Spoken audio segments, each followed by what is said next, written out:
Hey, are you looking to evolve to a higher level of existence?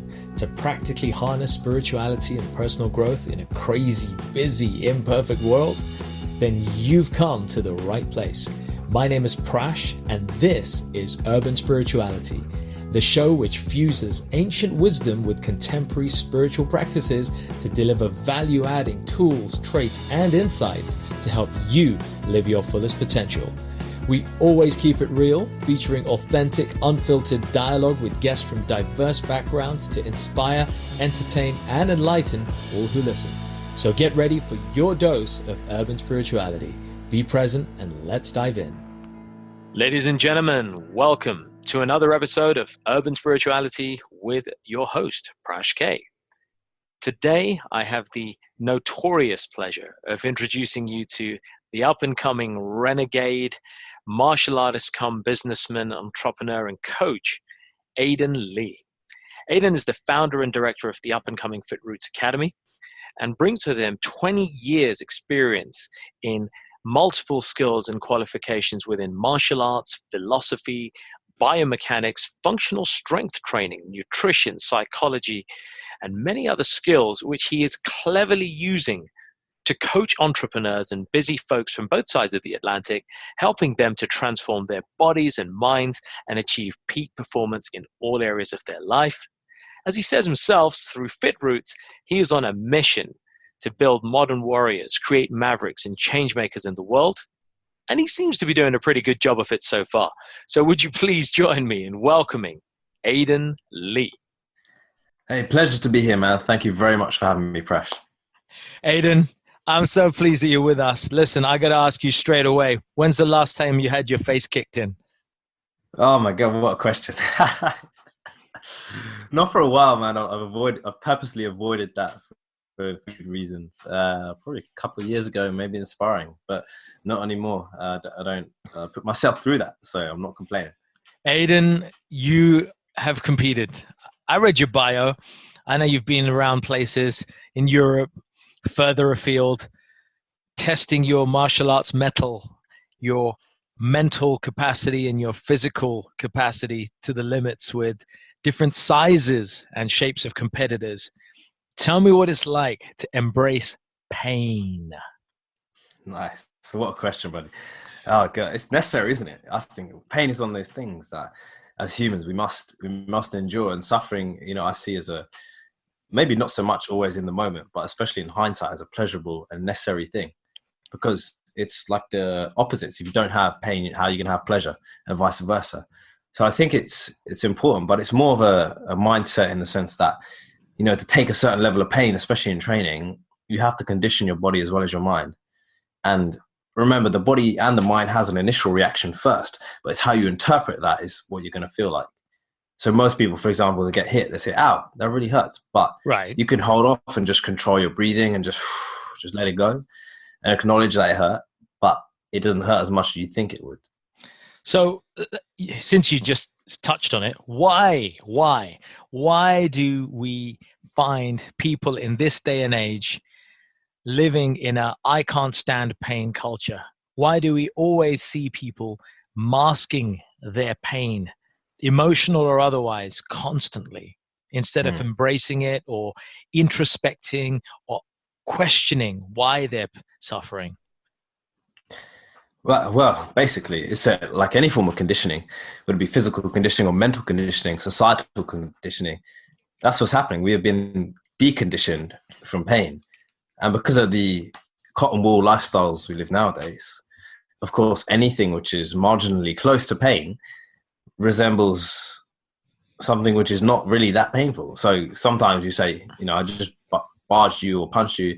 You would have been used to that. If you have been foraging and hunting and gathering and being out in nature for most of the day, like we would have and our ancestors would have many thousands of years ago, right. And even not that long ago, you could argue a couple of 100 years ago. And if you just go around in the rest of the place of the world, you could argue, hey, that's still the case right now, or not far off it. So yeah, I would say it's mostly a matter of conditioning. Do you think that we should find a way in today's society to embrace pain as a tool for personal growth? Massively. Yeah, massively. Because I think without pain, you don't appreciate the finer things. Give me two more tips. Give me two more ways for the listeners how they can better see pain as a friend, not an enemy. Yeah, I think first of all, that has to start in your mind. You have to acknowledge that it's not inherently bad. It's your perception of it that is bad. So therefore, you just have to think right. So you have to say, right, well, why do I think that pain is bad? Create a new association with pain in your mind first. And then when it happens, it won't be as quote unquote bad for you. So that would be the main thing. Secondly, then I guess is, now you've got to put that theory to the test. And it's like, all right, well, what do I do now? Now, it doesn't mean go and, get beaten up by a professional fighter or something. No, not at all. It could just be, for someone, going for a long walk might be painful if they're so inactive. So it's all relative. So figure out what it is that you think you need to do, which will benefit you most in your health. And again, just like you did with the mind thing at first, create a new relationship with it, develop a new experience. I'll give you another example. I used to hate running, but now I love it. I had a bad relationship and association with it. I reformulated that in a new way and in a new direction. And now things are good. I love it. I like that. I really like that. Well, you've obviously accrued wisdom from life, and wisdom, I suppose, from your background. Tell us a little bit about your background, Aidan. Yeah, I mean, you probably mentioned more in the bio as well, but just to give you the long story short, I'm 26. I've been a few specialisms. One of the main ones is in martial arts, mostly in kickboxing for the last 21 and a bit years, so since I was 4 or 5 years old, where my dad was my first instructor. But I've done boxing, Muay Thai, Wing Chun, Kung Fu, MMA, and my idea is bringing the best of those arts together under one roof. And I've then done yoga for a while, for 8 years or so. I don't do the physical side anymore, but the mental side is great. Love that. And what else? God, obviously actually competing in martial arts, mostly kickboxing, studied philosophy at uni and came back. Plan was to turn professional. Long story short, no money, injuries, too much brain damage, hits to the head, and some other issues. After a lot of umming and ahhing, decided to eventually drop it. Hit a dark period as a result because I built my identity around that for a long time. We call that the dark night of the soul here at Urban Spirituality. You had your dark night of the soul. It was a period in your life where you were challenged, where you felt you weren't sure whether you can hold on to something or whether you should let go of something, and how you would get above that tall, endless wall that lied ahead of you. But you did. No, and I love that. It's a great way of looking at it. Because that's what happens. We all go through that at some point, whether it be career, business, personal growth, development, dreams. And that's what happened. It took me, I'll be honest, it took me a couple of years to fully let go, because I thought I let go. But then I really didn't until I had a certain experience. And then that truly allowed me to see it for what it was. I let it go. And after that, then now I was fine. I had to recreate myself. That's what it was. I had to repurpose my vision, my life, my direction. And that came in the form of it was not new anymore, but my current venture, which is FitRoots. So for the last 3.5 years or so, that's been my main focus. And I'm a lot more content now than I've ever been, and particularly in relation to my vision and direction. All right, so I want to hear about this FitRoots. I like the name, by the way, FitRoots. What is it that you've reinvented yourself into now, and why? Yeah, ultimately, what I've realized is, FitRoots, it's in the name as well. We're going back to the roots of what humans need in terms of health and well-being. And I truly believe that in the health and well-being industry is that, let me explain this short anecdote, which will help to explain why these are the roots, is that 99% of the industry focused on just the external, just the aesthetic. Right. Don't get me wrong. It's great to look good and feel good and do good, as we say. I think that's an important trio. However, without the internal software working, the external hardware will not get to where it needs to be. So what I mean by that is you have to be mentally and spiritually sound and growing and developing just as you are physically as well. Even in martial arts, just take the word. The actual phrase means the art of war. Now, nowadays, even most martial arts schools, you go in and you practice your techniques and you go home. You might bow, and that's probably the most artsy bit you do of the actual session. But what about the philosophy that is the foundation of these arts? Who's teaching you that? Not many. And what about the other philosophies? So what I'm trying to do is basically, when I went to uni, I studied Western philosophy, so the ancient Greek tradition. Martial arts is obviously more Eastern. Yeah. So I'm trying to marry the two together in a modern day context for health and well-being that is relevant to us people and the general public, and in a way that they can absorb it too. Mm-hmm. So it's easy, it's accessible, and it's applicable. What do you consider to be the two biggest challenges that clients coming to you seem to have time and time again? Good question. So that's why I do this. Yeah, of course. It's mostly, I love it, man. It's true. It's getting to the source of the issues. It's mostly always internal. It's not the external. Seriously? I mean, you'd think, right? People coming to you is like, oh, I'm being bullied. I need to lose 20 pounds. You'd think it's the external. But this is interesting. You're giving us a fresh take. I mean, you run this stuff. This is you breathe this. And you're telling me people come to you more for internal stuff. That's really they interesting. Don't know that. It's compelling, yeah, right? But they don't. Okay. They don't know. Yeah. All right. Go on. But you're right. They don't know that, but they think they're coming to you for, I need to get rid of this belly. And yeah, that's true. We're going to get rid of that. But that's a byproduct. That exists because you're not working internally well. Okay. There's a reason why that's there. Most people are yo-yoing. So, I lost 10 pounds when I did this diet. I did this, I did that. All right, great. So why you still got it? So to answer your question, yeah, emotionally, people are disconnected from themselves, from their environment, and ultimately from nature. So that's I would say the main thing. Secondly, or in line with that, in parallel, they don't think right. So the classic ways my philosophy professors used to say, and it's a famous saying, is that, when you go to school or wherever else for the most part, it could be university, job, business, most places, they teach you what to think, not how to think. Philosophy teaches you how to think. And most people think they know what they think, but they don't know how to think about that. But most people are worried about the what, but they're too busy thinking about the what that they forget the how. All right. I was going to ask you something quite serious, but I'm going to ask you something I'm going to throw you out off your track. Which is your favorite Rocky movie, Aidan? Oh my God. I can't even remember them, man. Come on, man. So I'll be lying here. All right. Which is your favorite martial arts movie or movie? All right. Okay. And why? And why? Give me a reason. You're a philosopher, of course. I want a good reason why, Aidan. Don't let our listeners down, my friend. Can't let you down either, my friend. So I agree. All right. So I'll give you the film. Not Rocky, but just general martial arts. So it's going to sound cliche, but I say Enter the Dragon. Okay. And here's why.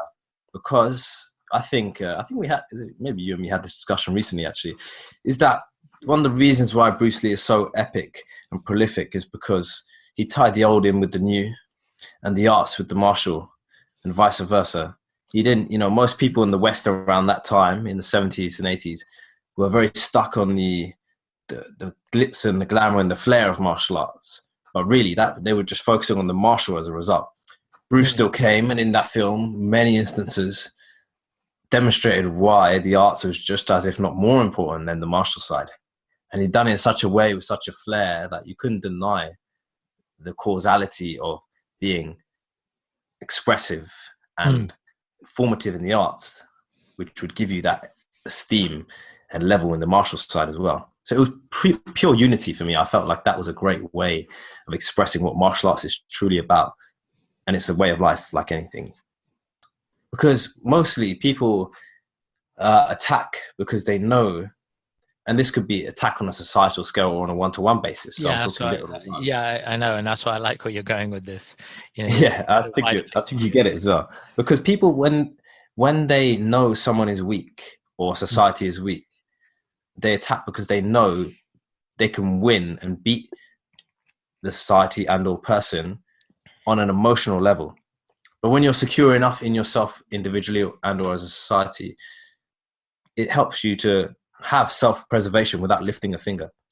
And that's what martial arts is about. It's not about fighting. It's only as a last resort. You should always walk away if you can. It's there if you need it. I guess to coin Bruce Lee's famous phrase, right? It's the art of fighting without fighting. Yeah. There you go, man. He was saying it right there. So look, you've hit an important point. Is it not the case that a large part of self-defense is not just knowing how to move yourself physically, but it's how to conduct yourself in your daily life, how to present yourself, how to walk, how to talk in such a way that you present yourself as a person who shouldn't be messed around with. That there is a certain, right? Yeah, you're completely right. That's a great question. And I think you almost answered it perfectly yourself as well. But so I'm not going to add too much to that, but I think there's a great societal example of this. Have you seen the new Karate Kid? I have. With Will Smith's son. Yeah, they're saying a jacket's a pair of trousers, but do you remember the moment where I'm paraphrasing, so I'm not saying exactly. Yeah, He says, martial arts is about how you put on your jacket. It's how you talk to people. It's how you walk. It's how you think. And therefore it's how you act. It's the bigger picture. If we've never met and you're confrontational to me, I shouldn't have to tell you how strong I am or how fast or how much I can beat you up. You should be able to see that from my demeanor. If you can't see that, then I've not expressed that in a way which demonstrates that. I like that. So there's a lot about how we carry ourselves, and I think this is urban spirituality. I think that's a golden gem right there. The better we carry ourselves, the more conscious we are about how we carry ourselves, the more likely we are to be received in the way we would like to be received, and avoid confrontation and harm, both physical and verbal. Yeah, massively. And that's a great way of looking at it, because most people, as you've hit the nail on the head there, they react emotionally and then physically. So if you react emotionally first, oh, this guy said this and that about me, why let it affect you? What's that going to do for you? Nothing. I love that. Tell me about some screw ups. You've obviously had your fair share of losses inside the ring. That just comes with the ambitious and courageous career that you've taken. Tell me about your losses outside the ring. What have been some screw ups or a screw up that has humbled you, that has taught you something that you perhaps could share with our listeners? There's been many. That's for sure. We've got time, man. We've got time.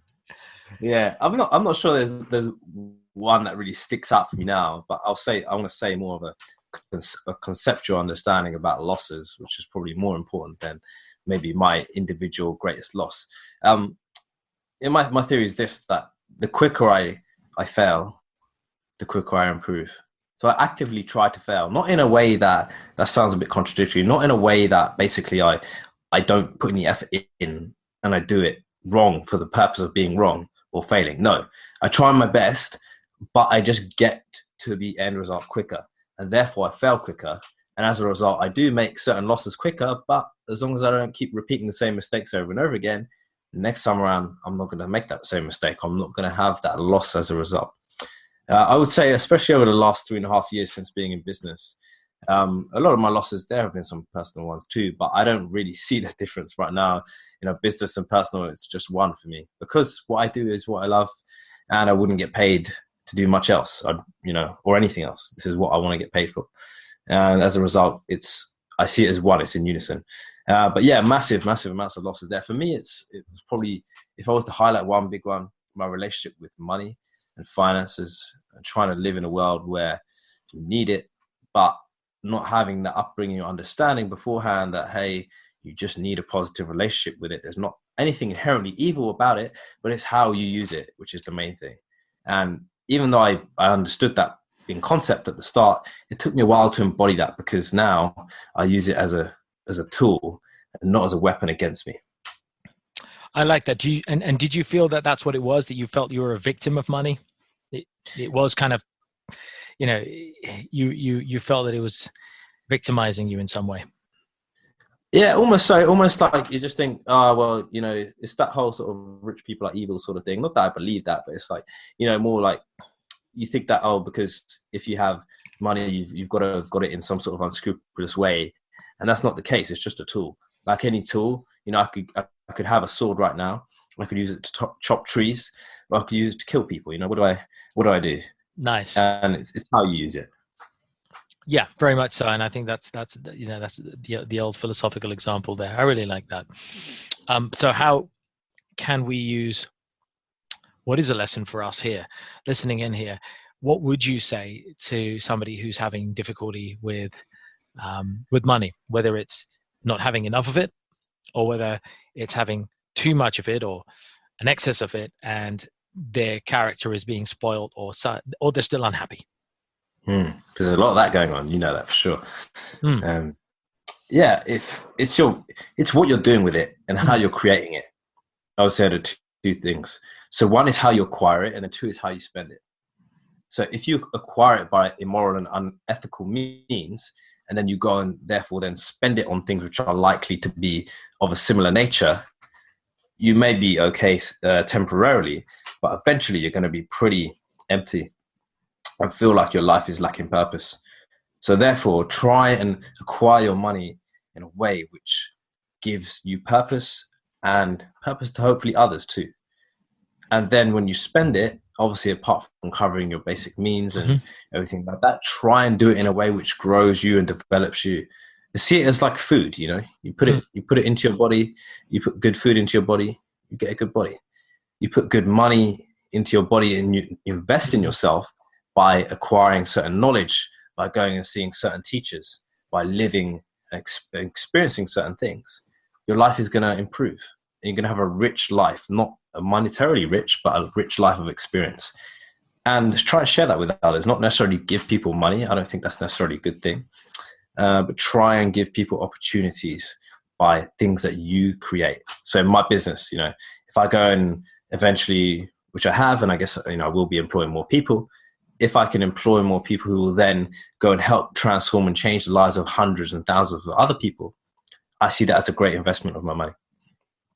Okay, so listen, Aidan, from bumps on your face and on your body to goosebumps, tell us about a goosebump moment that's happened in your life that has made you go, aha, an epiphany. I've got one that comes to mind, and we've talked about it, but I'm not sure if we were going to reserve this for a whole episode. But hey, let's roll into it now because it comes to mind. Give us a little glimmer, man. Yeah, let's do it. I would say the first time I took ayahuasca, I think was, oh man, there was about 101 things in that, and I think we can do a whole segment just on. We'll save some for another time. But give us the goosebump, man. What dropped for you, man? What happened that has set you on a different course in your life, or made you shed something that wasn't serving you? I'll describe it. This is what happened. So this is one part of many hundreds of, I don't know, 1,000 things that happened in that ceremony, but this one part was very poignant. So it was basically an image of a ring, me in it with someone else. And obviously I was fighting or whatever, but it's very strange how it shows you. You'll know what I mean when you do it. It's very, your emotions are involved. You're psychologically in there. You're physically feeling it in your body. You're moving, you're doing things. You're there, and your environment and everything, the sounds, the tastes, the smells, you can all hear it and feel it. And what happens, this massive lifelike pair of scissors just comes into my vision and just cuts the ropes, and boom, and then it blows up into a ball of smoke, and then and that will happen. And at that point, that was when I truly let it go. My body just went like that, with a massive weight off your shoulders or something. Massive. Oh wow. Yeah, that's what happened, and that's when I truly gave it up. Do you think that was how it was meant to be? Do you feel that vision showed you a higher calling, or could you say, some might say that vision was kind of trying to scare you and make you chicken out, and that the response should have been, nope, I'm not going to give up. I'm going to carry on with my fighting career? Because you could have seen it as a sort of, nope, I'm just not going to stop doing that. I'm just going to carry right on. So why, what made you embrace it the way you have done and not carry on? Yeah, you're right, because it could have gone either way. You're completely right. I think really because it was something I wanted to give up, but I just wasn't ultimately admitting it to myself. And you know, you can try and lie to others when you lie to yourself. So I think that's ultimately it for the first point. I wasn't really being honest with myself. I was trying to be, but you know, sometimes when you're involved in your own subjectivity, it's hard to be objective. So that's the first Very thing. true. Yeah. Secondly, no, it definitely was. I think you put it as a great way. It was calling me to my higher purpose, because everything else that happened to me during that trip and showed me it. I was already in business at that point, but it really just made sure that it really reaffirmed to me that I was on the right path. But it showed me also ahead of a lot of other things I needed to change. But it was saying, look, by doing this and following this path, you will be where you want to be, and you will be to the best of your potential. And your gift and your higher value in learning is actually not in the ring anymore. It was just what you can do so much more outside of that. So it was effectively showing me and forging me that new path. So powerful. I also noted that, you know, you have nutrition and personal training as strings to your bow. So I'm sure that you must get people who are coming to you and saying, you know, they need to change their lifestyle, their blood pressure is way too high, their cholesterol's are all over the place, and yet they're still binging and they're not exercising. Could it be that maybe they're not prepared for the hard questions I ask them, like all those questions you ask? Because that's the problem is this, like you say, people need to ask the right questions. No, not just of me, or to me, should I say. They need to ask themselves the right questions. They need to be honest with themselves. Most people are not honestly expressing themselves to themselves, let alone to other people. So how can you express yourself, whether that be expressing your body in terms of your ideal physique, your ideal mentality, to others, when you can't even do it to yourself? Now, when someone like myself sits with you for a consultation, yeah, we're going to ask you hard questions, but it's come from a place of love. So, you know, you have to be willing and honest enough to share those answers. And those who don't, they find a way around it and they don't want to say it. That's cool. But then we're not a good fit, because I know you're not going to push through.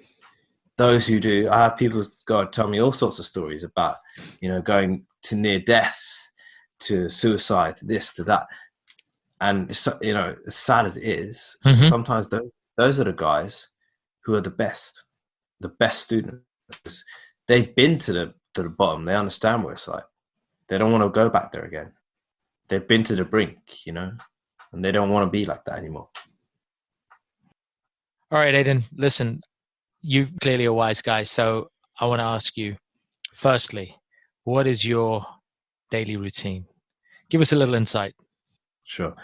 Routines, yeah. A few, gosh, there's so many things. And I think I like splitting this up. I think a good morning routine is essential.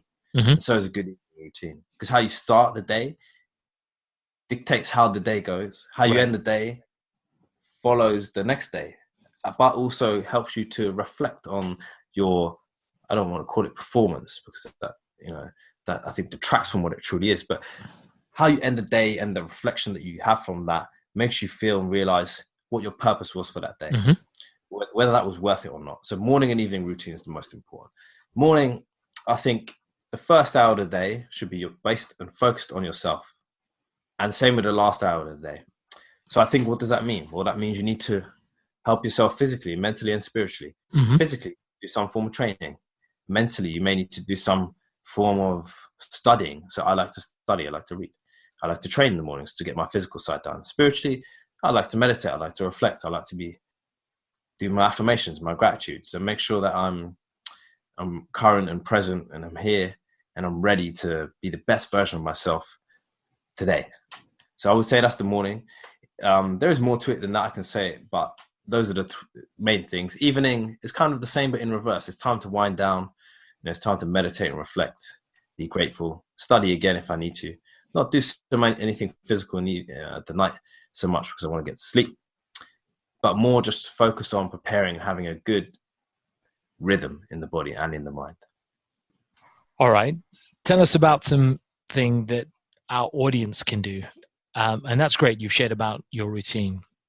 And I'm sure listeners can perhaps lift from that or reinforce what they already know about the importance of a morning and an evening routine. What about some specific tips or techniques that people can take from your martial arts, fitness, wellness background, from your philosophical background? Share some pearls of wisdom with us, will you, Aidan? Love that. Okay, so let's get specific. So conceptually, I think that was important to understand that first. But specifically, let me outlay mine, and I think then people can take what they will from that. So wake up, go to the toilet, but drink at least half a liter of water. You've just sweated, you've just peed, you've just been breathing all night, you've lost a lot. Rehydrate. So that's the first thing. Next thing, get back in a comfortable position and just meditate for 5-10 minutes, whatever it might be. If I've got longer, I'll do 15-20 if I really feel like I need to. Mm-hmm. Next, I like to study. I like to do about an hour. I feel like, for me, that's optimal and that's good. I can get enough in. I can read a couple of chapters, depending on the book, maybe one or just a couple of pages if it's smaller, or if I really need to study it and it's real focused. But that sets me up and that gets me going because that gives me ideas. And that gives me thinking time. I think thinking time is also important. So not just meditation, because meditation, conventionally, I would like to just sort of be present. But thinking time is specifically being more philosophical in your approach. Mm-hmm. So after studying, I like to do some thinking time. But I normally coincide that with my training. So if I go for a run, I'll just use that as thinking time because that's very meditative anyway. Mm-hmm. So I'll go and do some physical training after that. Again, maybe another 45 minutes to an hour, depends on what the activity is. And before then, actually, I'll do some grounding. So I'll go and stand outside just barefoot in my garden, just on the earth and the soil, and do some sun gazing at the same time. Just like to get some good vitamin D in the eyes at the first thing in the morning. Helps with metabolizing fat and getting that circadian rhythm reset in the body. So after I've done all that, it's time to really crack on with the day. I might eat or I might not eat for a couple hours later to practice intermittent fasting. So depending on how I'm feeling, when I ate previously on the previous day, will dictate whether I eat or not at that point. But otherwise, I get going on normally some green teas, just to get the fat metabolism up and the energy going. Mm-hmm. But by that point, I feel great. And that's the morning. That's pretty much done. Business, get down to it. Evening, nighttime, when the sun sets, I should be wearing them now, but we're doing this, obviously. I normally wear my blue light blockers. So again, because when you're getting artificial light in your eyes at nighttime, you're still telling the body it's time to stay up. Yeah. So that's what I found. So, that's a good tip. Yeah, from there, let's just say no devices, ideally 1 hour before bed if I have to, like now, I guess, or whatever we're doing. Yeah, I'll make sure I'm wearing the glasses. Then if I want, I'll meditate, but pretty much just read for an hour. Mm-hmm. Hey, but the main thing is ideally sleep at the same time and then wrap it up, wake up at the same time, and then rinse and repeat. Golden. A self-defense tip for our listeners. Share something. Think right, and then you will act right. I like that. Listeners, there's definitely some gold in that. But certainly the ring of the mind, where the real boxing happens, where the real combat is happening, because a man or a woman may conquer their surroundings, but if they have not conquered their inner world, they are not sovereign owners of their true self. Couldn't have said it better, man. Love that. Listen, thank you so much.